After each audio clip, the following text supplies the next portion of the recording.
Marathi hotspot हो मंडळी हो, हॉटस्पॉट इथंच आहे बर का.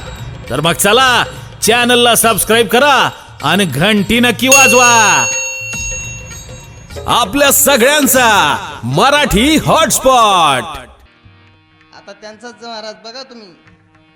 आता तुमच्या ग्रामपंचायतीत कोण आहे महाराज? 50% आरक्षण कोणला? यांनाच आहे. बघा तुम्ही, एक स्त्री चंद्रावर गेली, एक स्त्री मंगळावर गेली आणि एक स्त्री शनी मंदिरावर चढून गेली. बघा तुम्ही त्यांच्या ताकद किती सांगू. परवा एक महाराज माता भगिनी बसलेली होती महाराज. तिचे पतिराज असे लांब बसलेले होते. तिनं असं बोट केलं. माता भगिनी तुम्ही करता का असं बोट?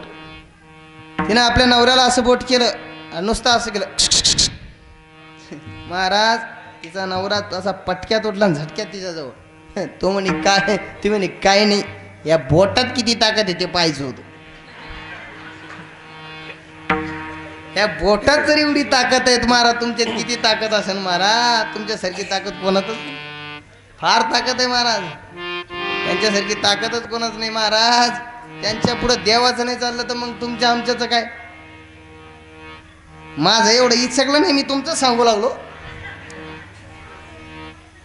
देवाचं चाललं नाही महाराज त्यांच्या पुढे. बघा तुम्ही, मी पेट्रोल पंपवर एका ठिकाणी गेले असताना मी तिथं वाचलं होतं काय, आग लावणाऱ्या वस्तू बाजूला ठेवा. मी तेव्हापासून अंदाज लावतो म्हणून महिला तिथं कोणी पेट्रोल पंपवर नेत नाही. तिथं लिहिलेलं असतं आग लावणाऱ्या वस्तू बाजूला ठेवा. महिला मंडळी महाराज पण भाग्यवान आहे खरोखर महाराज. नवरात्र महोत्सव चालू आहे, सुंदर अशा प्रकारचा आहे. आणि एक सांगतो माता भगिनी हो, नवरात्र उत्सव तन म्हणून धनानं करा.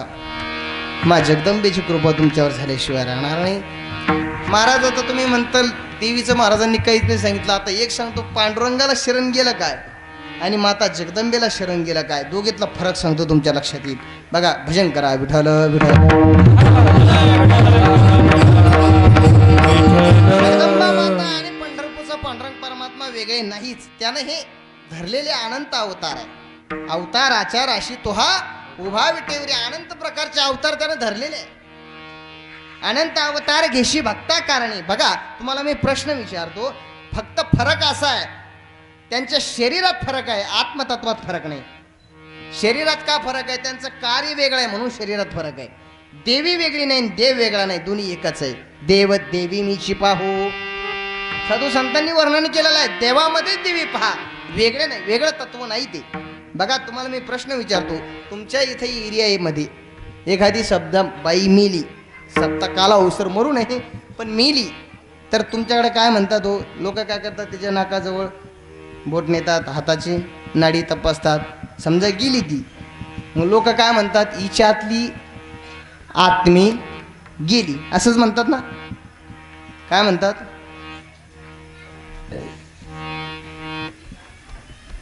तुम्ही झोपले का?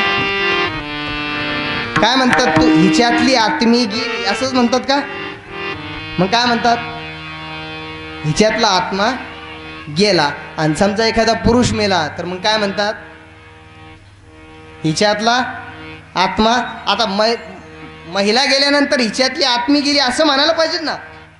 पण हिच्यातला आत्मा गेला आणि पुरुष मेल्यानंतर सुद्धा हिच्यातलाच आत्मा गेला, असं का? अहो महाराज, दोन्ही तत्व आत्मतत्वात फरकच नाही, फक्त शरीरात फरक असल्यामुळं महाराज.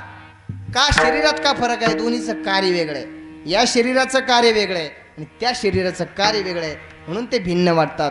ते स्वरूपानं देव आणि देवी एकच आहे. आणि मग असे 3.5 मूळपीठ आहे. बघा, कोल्हापूर, माहूरगड, तुळजापूर आणि वणीची देवी, हे 3.5 पीठ आहे. या 3 पैकी मूळपीठ कोणतं आहे? पहिलं कोणतं आहे? कोल्हापूर. कोल्हापूरची उत्पत्ती तुम्हाला सांग, ऐकायची की इच्छा? बघा, कोल्हापूर ही यांची उत्पत्ती कशी झाली बघा. सर्व ऋषींनी महाराज यज्ञ केला आणि त्या यज्ञाचा हवीरभाग म्हणजे फळ देण्याकरता कोणला द्यावं म्हणून हे काम भृगु ऋषींकडे दिलं. भृगु ऋषी महाराज सत्य लोकात गेलेले, तिथं ब्रह्मदेव बसलेले.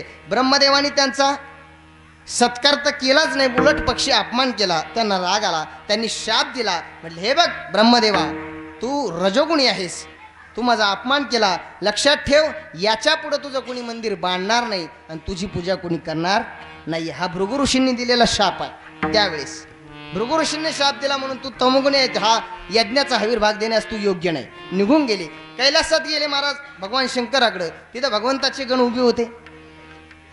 भगवान शंकराचे गण उभे होते, ते आत जाऊ देत नव्हते, पण यांनी न जुमानता आत गेले.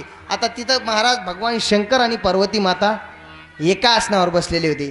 त्यांनी ते दृश्य बघितले, त्यांना सुद्धा राग आला. त्यांनी सांगितलं, हे बघ, या स्वरूपातच सर्व लोकांना तुझं दर्शन होणार, असा शाप त्यांनी दिला. तू सुद्धा तमोगुणी आहेस म्हणले, या यज्ञाचा आविर्भाग देण्यास तू सुद्धा योग्य नाही. तिथून महाराज वैकुंठात गेले भगवान विष्णूकडं. विष्णूला माहीत होतं भृगु ऋषी येत आहे, भृगु ऋषी येत आहे, ओळखलं महाराज. त्यांनी लगेच लक्ष्मीला सांगितलं, लक्ष्मी तू मागे जा. मी डावलवणी लक्ष्मी केली परवती, तिला मागे सांगितलं तू मागे जा. आणि महाराज ती ज्यावेळेस मागे गेली, भगवंताने कौस्तुभमणी आपल्या हातामध्ये घेतला आणि त्या भृगु ऋषींनी काय केलं, भगवंताच्या छातीवर काय केलं महाराज, लात मारली. भगवंताच्या लात मारली, पण महाराज भगवंतांनी भृगु ऋषींना काहीच केलं नाही. एक दिवशीचा प्रसंग आहे. सत्यलोकात महाराज सावित्री मातांनी महाराज ब्रह्मदेवाच्या घरी हळदी कुंकवाचा कार्यक्रम होता. सर्व माता भगिनी जमलेल्या बसलेल्या होत्या आणि बसलेल्या असताना लक्ष्मी माता पण तिथं होती. ज्यावेळेस सावित्री महाराज हळदी कुंकू लावण्यास तिथं गेलेली आहे, तिने सांगितलं, बाई तुम्हाला कसं चार चौघात यावं वाटतं, तुझ्या नवऱ्याला स्वतः त्या ब्राह्मणानं लात मारली छातीमध्ये, तरी तुझ्या नवऱ्यानं काही केलं नाही का म्हटलंय. महाराज लक्ष्मी मातेला राग आला, ती घरी गेलेली आहे आणि भगवान विष्णूला सांगितलं, हे बघा, त्या ब्राह्मणानं तुम्हाला लात मारली पण तुम्ही त्याला काही ताडण केलं नाही, त्याला काहीतरी शिक्षा करा. महाराज भगवंतांनी त्याला काही शिक्षा केली नाही, ताडण केलं नाही. बरेच दिवस झाले. परत महाराज लक्ष्मीने तोच प्रश्न काढला. म्हणले, लक्षात ठेवा, जोपर्यंत तुम्ही जरी त्याला ताडण करत नाही ना, तोपर्यंत मी त्यांना एक शाप देते की मी ब्रह्मवृंदाच्या घरी राहणार नाही, आणि जरी राहिले तरी मी त्यांना समाधान देणार नाही. महाराज तिनं सांगितलं, तुम्ही जर त्यांचं ताडण करीत नसाल तर मी आत्ता जाते. महाराज म्हणून राग धरून ती कुठे जाऊन बसली, कोल्हापूरला. तिथंच तपश्चर्या करीत बसली. आणि तेव्हाच महाराज ती स्वस्वरूपानं तिथं ती नांदू लागली. तेव्हापासून ते कोल्हापूर हे मूळ पीठ निर्माण झालेलं. त्याच्यानंतर माहूरगड झालेलं आहे. माहूरगड कसं झालं महाराज, ज्या वेळेस जमदाग्नीनं रेणुका मातेला सांगितलं संध्याकाळची संध्या करण्याकरता, त्यांनी सांगितलं गंगेवरून पाणी आण. रेणुका माता गंगेवर गेलेली आहे. गंगेवर गेली असताना महाराज तिथं स्वर्गातून गंधर्व आणि अप्सरा जलक्रीडा करत होती. महाराज हिनं ते बघितलं आणि तिला सुद्धा वाटलं यांच्याबरोबर जलक्रीडा करावी, म्हणून मनोमन व्यभिचार घडला. आणि हे कोणाच्या लक्षात आलं, जमदाग्नीच्या. महाराज जमदाग्नीच्या लक्षात आल्याबरोबर जमदाग्नीने सांगितलं कोणला, परशुरामाला, परशुरामा हिचं मुंडकं उडव. महाराज बापाचं ऐकून परशुरामानं रेणुका मातेचं मुंडकं उडवलं. तेच दुसरं पीठ माहूरगड. तिसरं पीठ आहे महाराज तुळजापूर. तुळजापूर काय महाराज, दंडकारण्यामध्ये प्रभू रामचंद्र हे सीते, ज्यावेळेस रावणानं महाराज सीतेला पळून नेलं त्यावेळेस हे सीते, हे सीते म्हणून ओरडायचे. आणि इकडे भगवान शंकर महाराज भगवान श्रीरामचंद्राचं भजन करत होते. पार्वती माता म्हणाली, अहो काय वेडे झालात, काय वेडे झालात तुम्ही, त्या रामाचं भजन करता, तो राम स्वतः हे सीते म्हणून विषय सक्ता असणारा बायकोचं नाव घेतो, त्याची काय तुम्ही त्याचं काय नाव घेता म्हटले. महाराज तिने परीक्षा घेण्याकरता दंडकारण्यामध्ये आली आणि भगवंताला विचारलं, सत्याचं रूप घेतलं, प्रभू रामचंद्राच्या समोर येऊन उभी राहिली आणि सांगितलं, मी इथे उभी असताना तुम्ही कोणला ओरडतात. भगवंतांनी सांगितलं, तू का आई येथे, म्हणजे आई तू इथे का आलीस. महाराज तुळजापूर आणि अर्धपीठ कोणतं, वणी, हे तिन्ही 3.5 पीठ. या 3.5 पीठापैकी कोणत्याही देवतेची तुम्ही उपासना करा, ती लवकरात लवकर प्रसन्न होणारी आहे. आणि तीच वेगळी नाही, देव आणि देव वेगळा नाही, म्हणून त्या देवाला तुम्ही शरण जा, असं जगद्गुरु तुकोबारायांचं म्हणणं आहे. विठ्ठल विठ्ठल. का त्याला शरण जायचं महाराज, भगवंताला शरण का जायचं, का शरण जायचं, तर त्याचं कारण आहे महाराज. बघा या जगात देव अनेक आहेत पण महादेव एकच आहे. महादेव कोणाला म्हणतात, भगवान शंकराला. महाराज बघा, ते भगवान शंकर पहाटे 3 वाजता उठतात, चंद्रभागेमध्ये येतात. चंद्रभागेच्या पाण्यामध्ये महाराज पुंडलिकाच्या समोर आंघोळ करतात आणि आंघोळ करून महाराज स्वतः मंदिरात जाऊन भगवंताची काकड आरती करतात. रंभादिकणाच ती उभ्या जोडोनी हात, रंभादिकणाच ती उभ्या जोडोनी हात, त्रिशूळ डमरू घेऊन आला गिरजेचा कांता, त्रिशूळ डमरू घेऊन आला गिरजेचा कांता, वाळवंटापासून महाद्वारापर्यंत सुरवरांची ताटी उभे जोडोनी हात, बळवंटापासून महाद्वारापर्यंत सुरवरांची ताटी उभे जोडोनी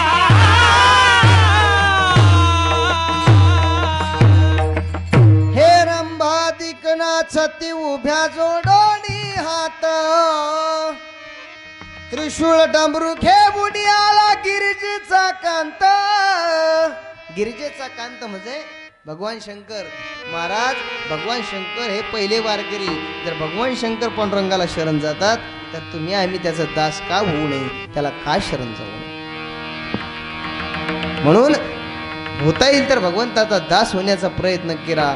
महाराज का तर हे सर्व जगत त्याच्या सत्तेत आहे. म्या बोलविल्या वेद बोले, म्या चालविल्या सूर्य चाले, म्या हलविल्या प्राणो हरे जो जगाते चाळिता, पर्वती बैसकान संडावी, बरेच प्रमाण आहे त्याच्या सत्तेने महाराज. म्हणून तोंडामध्ये एका बाजूला गुटखा दाबला म्हणजे देव नाही या जगतामध्ये, हे सांगणं एवढं सोपं नाही महाराज. तुम्हाला या धर्ममंडपामध्ये देव दाखवू का? बघा तुम्ही, भगवंतानी एक महाकाय नावाचा प्राणी निर्माण केलेला आहे, हत्ती. आणि त्या हत्तीच्या समोर तुम्ही महाराज कौट टाका, एक कच्चा कौट. त्या कच्चा कौटाचं वजन किती असतं? 200 ते 250 ग्रॅम. त्या कच्चा कौट त्या हत्तीच्या समोर टाका महाराज. 5 मिनिटं तिथे उभा राहा. हत्ती ते कौट आपल्या सोंडेनं पोटामध्ये टाकतो. आता 10 मिनिटं तिथं थांबा. 10 मिनिटाच्या नंतर महाराज तसंच्या तसं कौट, केसा इतका तडा सुद्धा न जाऊ देता तसंच्या तसं कौट महाराज बाहेर काढतो आणि आतला गर्भ हत्तीच्या पोटात टाकतो. त्या शक्तीला या जगतामध्ये देव असं म्हणतात. त्या शक्तीला या जगतामध्ये देव असं म्हणतात. म्हणून बाबा हो, असं कधी समजू नका महाराज, आपण फार हुशार आहोत. तुम्हाला सांगतो, कौटिल्य नावाचा शास्त्रज्ञ होऊन गेला. त्यांना सांगितलं, तुम्हाला जर जीवनामध्ये यशस्वी व्हायचं असेल तर वरून वेडा बनून राहा, आतून मात्र बुद्धिवान असा. त्याचा महाराज सिद्धांत एवढा सुंदर आहे. त्यांना सांगितलं, या जगात काटेकोरपणे वागणाऱ्याला कायदे कानून खूप असतात. या जगात काटेकोरपणे वागणाऱ्याला कायदे कानून खूप असतात आणि वेडा बनून जगणाऱ्याला फायदे खूप असतात. म्हणून जीवनामध्ये होता येईल तर महाराज वेडा बनून राहा. कोणी असं समजू नका मी फार हुशार आहे. नाही महाराज, या जगतामध्ये आपल्यापेक्षा फार लोक हुशार आहे. किती हुशार आहे सांगू महाराज. एक भिकारी रस्त्यानं चालला होता महाराज. पावसाळा जसा आज पाऊस येत होता का तसा पाऊस येत होता महाराज. त्याला वाटलं कोणी घरामध्ये घेईना, त्याला घरामध्ये घ्यायना म्हणून त्याला काय वाटलं, आता त्यानं बुद्धी वापरली. तो म्हटलं, एक काम करू, पोलीस स्टेशनच्या समोर जाऊ, एखादा छोटासा गुन्हा करू, पोलीस आपल्याला पकडतील, जेवायला देतील, रातभर ठेवतील व सकाळी सोडून देतील. पहा किती हुशार होता तो महाराज. त्यानं काय केलं, पोलीस स्टेशनच्या समोर गेलेला आणि एक बाई, पाऊस चालू होता म्हणून एक बाई छत्री घेऊन चालली होती. त्याला वाटलं या बाईची छत्री हिसकावा, पुढं पळावं. ही बाई ओरडल, ही बाई ओरडली म्हणजे पोलीस धावतील, मला पकडतील. त्यानं ती छत्री हिसकावली आणि बराच पुढे पळत गेला. त्याला वाटलं ही बाई आता तरी ओरडल, नंतर तरी ओरडल, म्हणून तो असं मागे वळून पाहायला लागला. ती बाई म्हटली, भाऊ, जसं त्यानं मागं बघितलं का, ती बाई म्हणाली, भाऊ तुमची का, जा घेऊन. तिनं सुद्धा दुसऱ्याचीच आणली होती. लोक एवढे हुशार निघले महाराज, आपण समजूच नका. हुशार एवढे लोक झालेले आहे, किती हुशार महाराज. अगदी 5-10 मिनिटं मी घेतो, आपला टाइम होत आलेला आहे. 11 वाजत आलेले. उद्या 11चा टायमिंग आहे. अगदी 5 ते 10 मिनिटात सेवा आटोपण्याचा मी प्रयत्न करतो. सर्वांनी एकदा वर हात करा आणि भगवंताचं भजन करा. भगवा रखुमाई,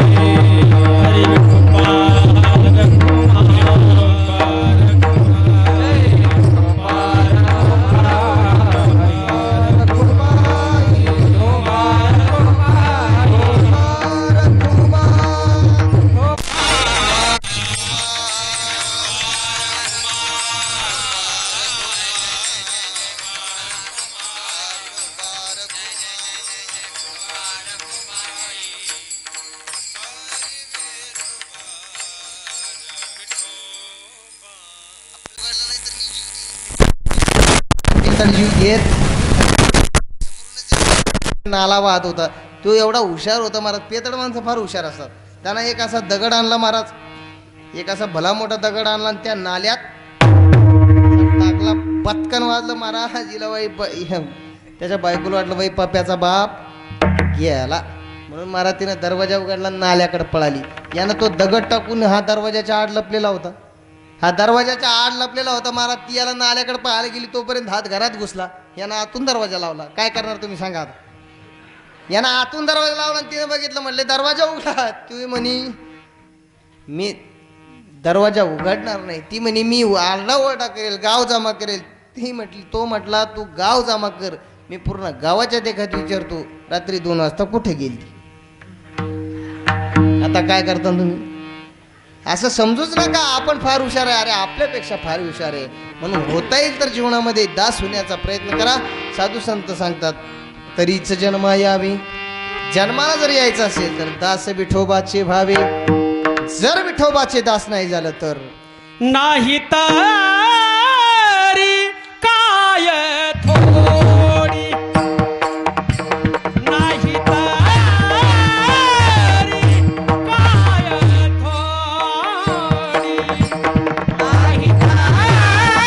तरी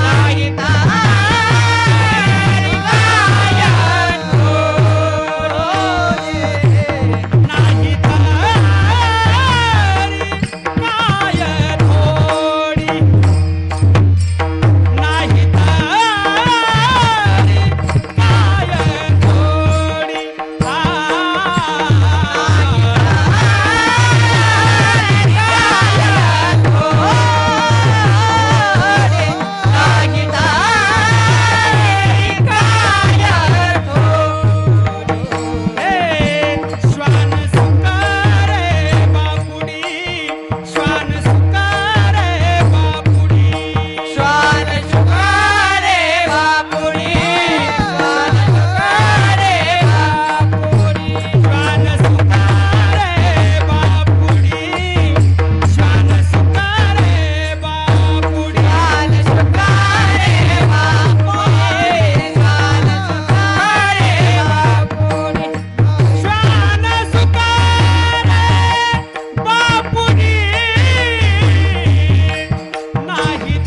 नाही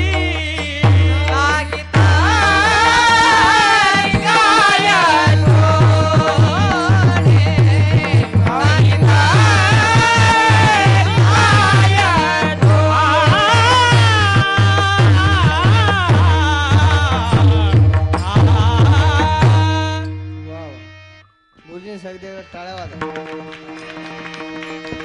माझी तरी काय थोडी श्वान शुकरे बापुडी. मला दोन्ही मृदंगाचार्य आहे महाराज. अंकुश महाराज नंतर उठलेले आहे, पण हे दोन्ही मृदंगाचार्य वाजवतात. मी तर प्रत्येक ठिकाणी गेल्यानंतर सांगत असतो मृदंगाचार्यानं कधी घाम पुसायचा नाही महाराज. रुमाल यांच्याकडे नाही रुमाल, पण बऱ्याच ठिकाणी गेल्यानंतर त्यांच्याकडे रुमाल असतात. ते रुमालनं मी त्यांना कधी घाम पुसू देत नाही. का त्यांना मी सांगत असतो लोकांना कळू द्या हा पैसा घामाचा आहे, फुकटचा. हा घाम आहे महाराज. गावाला सोपं नाही. गायन करणं एवढं सोपं नाही महाराज. कीर्तन करणं एवढं सोपं नाही. सोपं कोणतं आहे? फक्त खाली बसल्या बसल्या महालाजीच्या चुकला एवढंच सांगणं सोपं आहे. एवढं सांगणं सोपं आहे महाराज. इथं येऊन बघा, बोलून बघा, मग कळतंय महाराज. एका ठिकाणी मी कीर्तनाला गेलो होतो महाराज. आता लोकांना शेवट नंतर कसं बोलावं महाराज याचं भान पाहिजे ना. एका ठिकाणी झालं मारतो म्हणे महाराजांनी सुंदर अशा प्रकारचं कीर्तन केलेलं आहे. आनंद वाटला म्हणून महाराज सर्व गावकऱ्याच्या वतीनं व माझ्या परिवाराच्या वतीनं मी महाराजांना भावपूर्ण श्रद्धांजली वाहतो. मी म्हटलं भाऊ मी जागा आहे, मी मेलो नाही. एवढं सोपं नाही महाराज, एवढं सोपं नाही. इथं मी बोलणं एवढं सोपं नाही. या मंडळींनी महाराज पूर्ण आयुष्य त्याच्यात वेचलेलं आहे. ही मंडळी शिकतात, पूर्ण आयुष्य त्याच्यात ओतावं लागतं. एवढं सोपं नाही. भाग्यवान आहात महाराज तुम्ही. नाही तरी काय थोडी जर तुम्ही विठ्ठलाचे दास नाही झाले तर नाही तरी काय थोडी श्वान शुकरे बापुडी. महाराज पांडुरंगाचा दास न होणाऱ्या माणसाकरता उपमा कोणाची दिली? 2 प्राण्यांची. मला कधी कधी प्रश्न पडतो महाराज, जगद्गुरु तुकोबरायांनी कुत्रा नाही निवडला, हत्ती नाही निवडला, बैल नाही निवडला, मग डुक्कर आणि कुत्राच का? याचं कारण असे महाराज, कुत्रा आणि डुक्कर, आज जगतामध्ये कुत्रा आणि डुक्कर हे 2च प्राणी इमानदार आहे महाराज. बघा तुम्ही, 2च प्राणी इमानदार आहे जगतामध्ये. तुम्ही नीट विचार करा. पण लोक असे असतात महाराज, लबाड मांजर घरात असते, इमानदार कुत्र कुठं असतं? घराच्या बाहेर असतं. तशी रीतच झाली जगाची महाराज. जाऊ द्या, मला विस्तार करायला वेळ नाही. जगद्गुरु तुकोबरा सांगतात हे का? महाराज कुत्रा का फार इमानदार आहे, त्याच्या ज्या कामाकरता तो इथं आला त्याचे काम तो एकदम व्यवस्थितरित्या पार करतो. बघा कुत्र्यात डुकराचं सुद्धा काम महाराज, जसं घरामध्ये 4 मुलं असतील त्याच्यातलं एक वात्रट पाहिजे, तुमचे ग्रामपंचायतीत 9 सभासद असतील तर त्याच्यातलं एक अपक्ष पाहिजे, तसं गावात 2-4 डुकरं पाहिजे. का? गाव चांगलं साफ करतात, ते बिगर पैशाचं साफ करतात महाराज ते.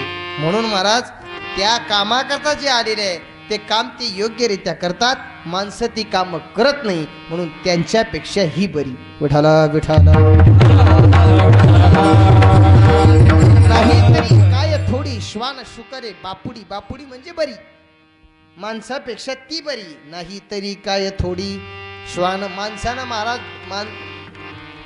माणसापेक्षा ती बरी का? माणूस ज्या कामाकरता आला ते काम करत नाही. बघा ज्यावेळेस हा जीव आईच्या उदरात पडलेला होता असा उलटा, त्यावेळेस महाराज हा जीव, महाराज आता मुलं जन्माला येतात ती डोक्याकडूनच येतात. एखादा आडवं येतं, लालू प्रसाद सारखं ते आडवं येतं महाराज, पण शक्यतो मुलं डोक्याकडूनच जन्माला येतात. एवढी भगवंताने आईच्या उदरामध्ये याची सोय केलेली आहे. पूर्ण सोय केली असताना सुद्धा हा जीव भगवंताला शरण गेला आणि भगवंताला सांगितलं, देवा या दुःखातून एकदा मला सोडव रे.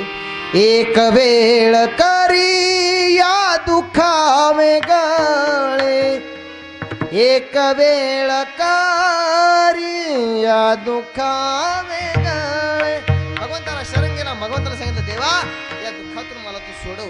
महाराज भगवंतांनी सांगितलं, मी तुला सोडेल, तू काय करशील? त्यानं सांगितलं, 8 पाय हा माझा नवस, रात्रही दिवस पांडुरंगा, मी रात्रंदिवस तुझं आठव करीन. पण महाराज कबीर महाराज सांगतात, हा करारनामा तो करून बाहेर येताना महाराज बाहेर ज्या वेळेस आला, हा करारनामा तो मोडूनच बाहेर आला. आउट हात का मानव देह अल्लाह ने तुझे दिया, खाया पिया सुख से सोया, नाहक जमाना खोया, कमल मुख हरी भजन.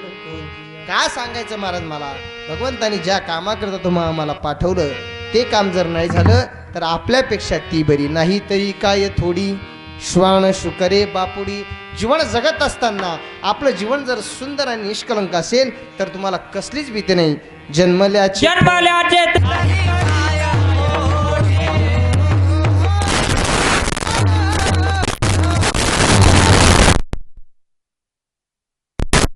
आणि निष्कलंक असेल ना तर तुम्हाला जीवनामध्ये कसलीच भीती नाही. तुकोबरायांनी दृष्टांत एवढा सुंदर दिलेला आहे. तुकोबरा म्हणतात, दगडावर आपटल्या जाण्याचं भय त्याच कपड्याला आहे का जे कपडे मळालेले आहेत. चांगल्या कपड्याला महाराज बाई कधीच दगडावर आपटत नाहीत. तुम्ही जर स्वतः स्वच्छ असाल, निर्मळ असाल, निष्कलंक असाल तर महाराज तुम्हाला जीवनामध्ये कसलीच भीती नाही. म्हणून महाराज तुम्ही भजन पूजन नका करू, पण स्वच्छ आणि निष्कलंक जीवन जर तुमचं असेल तर तुमच्या जीवनासारखं जीवन या जगतामध्ये कोणाचंच राहणार नाही. म्हणून जन्मल्याचे फळ जीवनामध्ये कधी अंगाला मळ लागू देऊ नका. अंगी लागून दिमळ का म्हणे भले ज्यांच्या नावे म्हणे मानवले. नाही तरी काय थोडी श्वान शुकरे बापुडी. ज्ञानेश्वर माऊली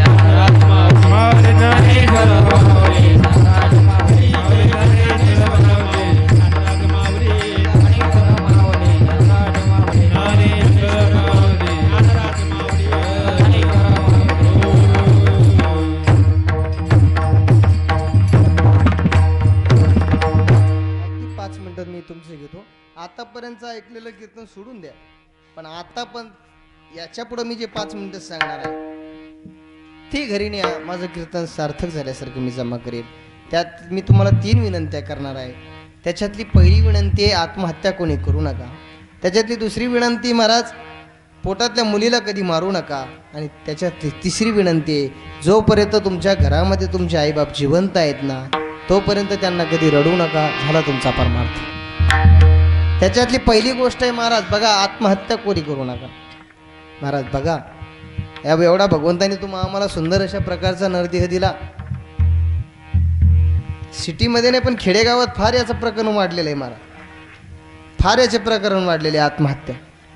का करता रे आत्महत्या? एवढा भगवंतानी आम्हाला सुंदर अशा प्रकारचा नरदेह दिला.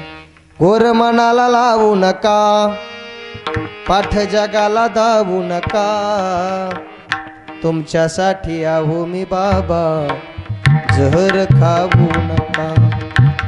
आली लग्नाला लाडाची ताई, हुंड्या वाचून जमाना काही, टोपी गहाण ठेवू नका, काही खायाला देऊ नका, ताई तयार आहे लढायला बाबा, जहर खाऊ नका. पहिली गोष्ट आहे महाराज, आत्महत्या कोणी करू नका. त्याच्यातली दुसरी गोष्ट आहे, पोटातल्या मुलीला कधी मारू नका. महाराज जर तुम्ही नवरात्रीचा 9 दिवस उपवास केला आणि जर पोटातल्या मुलीला जर मारलं तर तुम्ही एक उपवास काय असे हजारो जरी उपवास केले तरी महाराज त्याचं पुण्य तुम्हाला लागणार नाही. म्हणून जोपर्यंत महाराज पोटामध्ये मुलगी महाराज तिला कधी मारण्याचा प्रयत्न करू नका. बघा तो आतील गर्भ आईला सांगत असतो, सांगणा आई मला कोण वाचवणार, तुझ्या विना जन्माशी मला कोण घालणार, दुनियेचा रंग मला कोण दावणार, तू सोनुलीला तुझ्या जन्म कोण देणार. अरे एखादी मुलगी जर पंतप्रधान होऊ शकते, एखादी मुलगी जर राष्ट्रपती होऊ शकते, एखादी मुलगी जर सुनीता विल्यम सारखी अंतराळात जाऊ शकते, एवढी ताकद जर मुलीमध्ये आहे तर का मुली मारता? बघा एक सुंदर अशा प्रकारचं गीत आहे बघा, मी सांगतो 2 मिनिटात तुमचं घेतो, आता जास्त टाइम घेत नाही. ते गीत फार सुंदर आहे बघा. 9 महिने 9 दिवसाण झाल्या झगबगल्या गाई, वंशाच्या दिव्या पायी नको पण ती विजवाई, उद्या तुझ्या गर्भाची ग चाचणी होणार ग, मुलगी आहे म्हणून सारे नाक मुरडणार ग, माझ्याची मोकल्या कानाला तुझी कुजबुज ऐकू येई, वंशाच्या दिव्या पायी नको पण ती विजवाई, मुलासम मुलीला देऊ जन्माचा आनंद ग, तूच भ्रूण हत्येला या घाल पाय बंद, हे तारण मारण सर्व तुझ्या हाती आई, वंशाच्या दिव्या पायी नको पण ती बिजुआई. पोटातल्या मुलीला कधी मरू नका. महाराज नवरात्राचा 9 दिवस उपवास करत असताना महाराज जर पोटातल्या मुलीला मारलं तर महाराज मी तुम्हाला सांगून गेलो, असे हजारो जरी उपवास केले आणि पोटातल्या मुलीला जर मारलं तर नवरात्र धरल्याचं पुण्य इतकं सुद्धा मिळणार नाही. म्हणून महाराज पोटातल्या मुलीला कधी वाचू नका. आणि तिसरी गोष्ट, सर्व कीर्तनाला आलेल्या सर्व मंडळींना, हर बात को तुम भूलो भले, माँ बाप को तुम मत भूलना, चाहे लाख कमाई धन दौलत, मंगला कोटि बनाया है, ये लाख नहीं सब खाक ही सब, इस राज को तुम मत भूलना. महाराज जोपर्यंत तुमच्या घरामध्ये तुमचे आईबाप जिवंत आहे ना महाराज, तोपर्यंत काय केलं नाही हो महाराज आईनं बापानं आपल्यासाठी. त्या आईनं महाराज दारुड्या नवरा मिळालेला असतो 40 वर्षापासून. मी तर म्हणत असतो, सांगत असतो, चांगल्याचा संसार कुणीही करेल हो, पण दारुड्याचा संसार करून बघा. चांगल्याचा कुणीही करतं महाराज, दारुड्याचा करून बघा. बघा 40 वर्षापासून महाराज ती माय आलीच या धर्ममंडपामध्ये, आलीच विघ्नहर्ता गणपती समोर, तर त्या गणपती बाप्पा पुढे एवढंच प्रार्थना कीर्ती, कपाळाचं कुंकू माझ्या जन्माला जाऊ दे, आयुष्याचा जोडीदार व्यसनमुक्त होऊ दे, व्यसनमुक्त होऊ दे, आयुष्याचा जोडीदार, आयुष्याचा जोडीदार, आयुष्याचा जोडी. माझ्या मुलानं कुठल्याही प्रकारची दारू पिऊ नये, माझ्या मुलानं कुठल्याही प्रकारचं व्यसन करू नये, हे फक्त तुमच्या आईलाच वाटतं. आई ग थोर तुझे उपकार, 9 महिन्यांनी 9 दिवसांनी केले कृतार्थ जन्म देवोनी, देवोनी थोर मला संस्कार, आई ग थोर तुझे उपकार. एवढे उपकार साधू संतांनी आई बापांनी आपल्यावर केलेले आहेत. म्हणून जोपर्यंत ते तुमच्या घरामध्ये जिवंत आहेत ना, तोपर्यंत त्यांच्या डोळ्यात कधी अश्रू येऊ देऊ नका. झाला तुमचा परमार्थ, झालं आपलं कीर्तन. ज्यावेळेस महाराज इथं येण्याचा योग आला, आनंद वाटला. सन्माननीय घुगे साहेब, सन्माननीय सतीश भाऊ, आता त्यांचे सर्व सहकारी मित्रपरिवार, माझ्या काय कोणी परिचित नाही, सर्वच महाराज मंडळी घाईट गुरुजी असतील, आणि आमच्यासोबत आलेले हरिभक्तीपरायण आमच्या गंगापूर तालुक्याचं भूषण संदीपजी महाराज कडवे ही या कार्यक्रमाला उपस्थित आहेत. नामदेव भाऊ आहेत, आमच्यासोबत अजून आलेले सचिन भाऊ आहेत. सर्वांना धन्यवाद देतो. इकडून महाराज मंडळी आमच्या आळंदीकर, सर्वच माता भगिनी, पुरुष मंडळ, सर्वांना द्यावे तेवढे धन्यवाद. थोडे आहे, मी एवढं लांबून आलो, पण खरोखर आनंद वाटला. सर द्यावे तर शतशत कोटी प्रणाम करतो. आणि विघ्नहर्ता गणपती मंदिरासमोर एवढीच प्रार्थना करतो की हा कार्यक्रम उत्तरोत्तर वाढावा, हीच गणपतीची रायाच्या चरणी प्रार्थना करून सेवेला पूर्णविराम देऊ. ज्ञानेश्वर ऐका, सर्वांची आवड आहे. आज आपले लाभलेले घाईड गुरुजी आणि आज ओमकार महाराज काही अडचणीमुळं जाणार आहेत. दोघांची गोड अशी अहो ऐका, बसा बसा, 2 मिनिटं बसा. तुका मने भले तुका मने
मराठी हॉटस्पॉट हो मंडळी हो, हॉटस्पॉट इथंच आहे बर का. तर मग चला चॅनलला सबस्क्राईब करा आणि घंटी नक्की वाजवा. आपल्या सगळ्यांचा मराठी हॉटस्पॉट.